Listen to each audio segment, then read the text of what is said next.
Hello students, welcome to online classes of Shivaji Group of Institution. Myself Jyoti Mishra and this video is related for class 9 ICSE Geography. Chapter name Rocks. In my further video, I have already explained you about the rocks and minerals and the differentiation between rocks and minerals. Earth has many states like atmosphere, hydrosphere and lithosphere. Hydrosphere in liquid form या liquid state, atmosphere in gaseous state and lithosphere in solid state. lithosphere में हम देखते हैं किस तरीके से जो हमारी अर्थ की क्रस्ट है, मतलब अर्थ का सरफेस है, जो हमारी फर्स्ट लेयर है जिसे हम क्रस्ट भी बोलते हैं, उसमें हमारे बहुत सारे कॉन्टिनेंट्स और ओशंस आते हैं.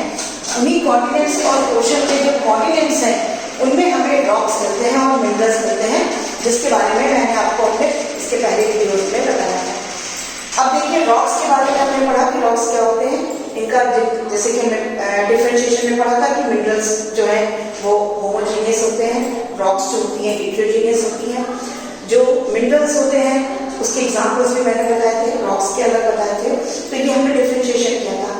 अब हम उसके बाद का जो हमारा टॉपिक है आज का वो है क्लासिफिकेशन ऑफ रॉक्स. अब हम रॉक्स का क्लासिफिकेशन पढ़ेंगे कि किस तरह से हम रॉक्स को क्लासिफाई करेंगे. तो firstly rocks are divided in 3 parts. The first is igneous. Igneous rocks, इन्हें हम इग्नियस रॉक्स बोलते हैं और इनको हम प्राइमरी रॉक्स भी बोलते हैं. ठीक है, क्योंकि ये सबसे पहले जो है वो बनती है, इसलिए इनको हम लोग प्राइमरी रॉक्स बोलते हैं. सेकेंड इज सेडिमेंट्री रॉक्स, जिन्हें हम सेकेंडरी रॉक्स भी बोलते हैं.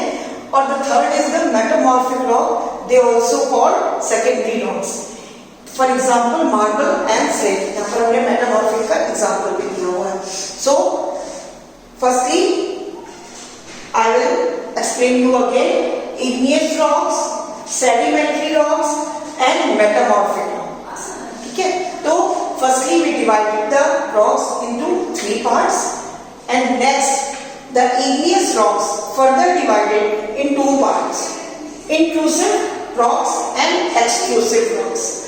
हम igneous rocks को दोबारा से 2 parts में डिवाइड करते हैं, जिसमें फर्स्ट है intrusive rocks and the second is extrusive rocks. And now intrusive rocks further divided in 2 parts like plutonic. For example granite, जो कि ग्रेनाइट जो होता है वो प्लूटोनिक इंट्रूसिव इग्नियस रॉक होती है. And the second is hypabyssal. Hypabyssal का example है डोलेराइट. तो ये हमने देखा कि igneous rocks further divided intrusive and extrusive and intrusive rocks further divided with plutonic and hypabyssal. And now the sedimentary rocks which is also called secondary rock, and the sedimentary rocks further divided in 3 parts. The first part is mechanically. Sedimentary rocks का वो part जो mechanically formed होता है. For example sandstone. Sandstone जो होता है वो mechanically जो है वो formed होता है, इसलिए हम इसको इस part में रखते हैं. The second is the organically, जो organic से बनता है. Organically जो चीजें formed होती हैं, जो rocks formed होती हैं, उन्हें हम बोलते हैं जैसे कोल या फिर लाइमस्टोन्स. ये ऑर्गेनिकली फॉर्म्ड होती हैं रॉक्स, इसलिए इनको हम ऑर्गेनिकली बोलते हैं. The third is chemically formed. ये केमिकल से होते हैं, इनका अपना एक केमिकल कंपाउंड होता है, तो ये केमिकली फॉर्म्ड होती है. जिसका एग्जांपल हमने यहाँ दिया है वो है जिप्सम. तो this is the classification of rocks: igneous, sedimentary, metamorphic, then intrusive, extrusive, plutonic, hypabyssal, and sedimentary rocks mechanically, organically and chemically formed. But metamorphic marble set होती है जो कि हीट और प्रेशर से फॉर्म होती है. So that is the classification of rocks.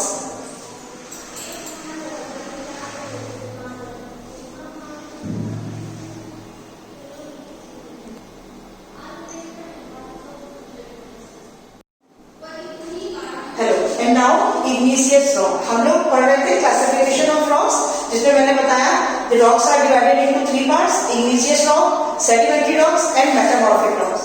And now igneous rock, इसे आज हम डिटेल में पढ़ेंगे. Characteristics of the igneous rocks are: these rocks are solidified from the molten magma. ये जो रॉक्स होती है ये मॉल्टन मैग्मा से सॉलिडिफाई होती है, मतलब कि पहले लिक्विड फॉर्म में होती है, जैसे मॉल्टन मैग्मा होता है, जो मैग्मा है वो क्या है, मैग्मा जो होता है कंसिस्ट करता है जिसमें कि लावा और जो है वो लिक्विड फॉर्म होती है, जिसमें गैस और लिक्विड दोनों चीजें होती है, मतलब सॉलिड भी होता है वो, लिक्विड भी होता है और गैस फॉर्म में भी होता है, जिसको हम मैग्मा बोलते हैं। तो जो हमारी इग्नियस रॉक्स होती है ये मॉल्टन मैग्मा से सॉलिडिफाइड होती है। Second is they usually do not occur in distinct beds and stream. Second characteristic जो इसकी है वो है कि they usually do not occur in distinct beds और strata. The third is they are not fossil fuels। ये जो होती है हमारी रॉक्स वो फॉसिल फ्यूल्स नहीं होती है, जैसे कि इनमें फॉसिल फ्यूल्स नहीं होता है तो ये हमारी फॉसिल फ्यूल्स नहीं होती है। दे आर जनरली हार्ड, ये मोस्टली हार्ड होती है, एंड द वाटर परकोलेट होती है in them with great difficulty, मतलब इतनी हार्ड होती है कि जो वाटर होता है उसमें वो प्रोकोलेट नहीं हो पाता है, बहुत डिफिकल्टी होती है उसको। And the next is they are granular and crystalline, ये ग्रेनुलर होती है और क्रिस्टलाइन होती है। And the next is the most of the igneous rocks are consist of silicate.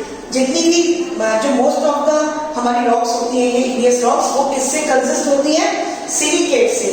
For example इनके एग्जांपल भी हमने लिखे हैं gold and mica, these are the igneous rocks generally found in igneous. मतलब जो गोल्ड और माइका है वो हमें जो जनरली मिलता है वो इग्नियस रॉक से ही मिलता है। तो ये हमने कैरेक्टरिस्टिक्स पढ़ी।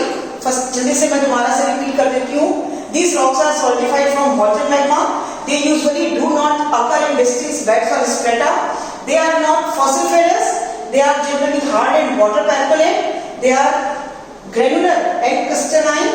Most of the igneous rocks consist of silicate, and the gold and mica are the examples. And now the types of igneous rocks. अब इनकी टाइप्स देखते हैं। हमने पहले क्लासिफिकेशन में बताया था कि इग्नियस रॉक्स को हम लोग दोबारा से दो पार्ट में डिवाइड करते हैं, इंट्रूसिव एंड एक्सक्लूसिव। बट जो हमारा इंट्रूसिव और एक्सक्लूसिव होता है वो on the basis of occurrence होता है। इसके अलावा हम लोग जो है वो इग्नियस रॉक्स को on the basis of silica में भी डिवाइड कर देते हैं, क्योंकि सिलिका के बेसिस पे भी हमारी जो इग्नियस रॉक्स होती है वो डिवाइड होती है। And on the basis of occurrence में हम दो पार्ट में डिवाइड करते हैं, इंट्रूसिव एंड एक्सक्लूसिव। जिसमें हमने इंट्रूसिव में जो हमारे एग्जांपल्स हैं, हमने इंट्रूसिव को फर्दर डिवाइड किया था जो है वो प्लूटोनिक और हाई पे बेसल में।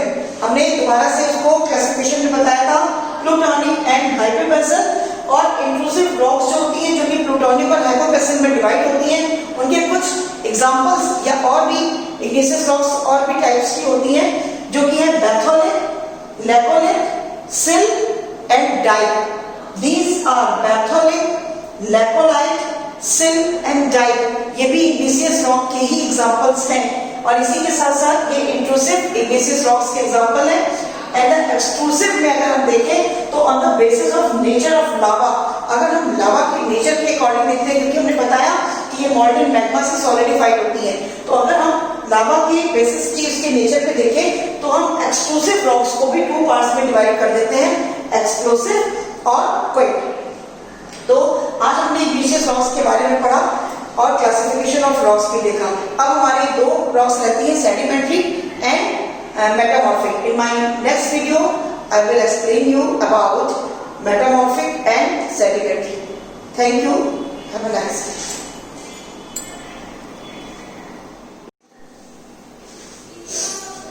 And now the sedimentary rocks. अभी हमने इग्नियस रॉक के बारे में पढ़ा, उनकी कैरेक्टरिस्टिक्स पढ़ी और उनका टाइप्स ऑफ इग्नियस रॉक देखा।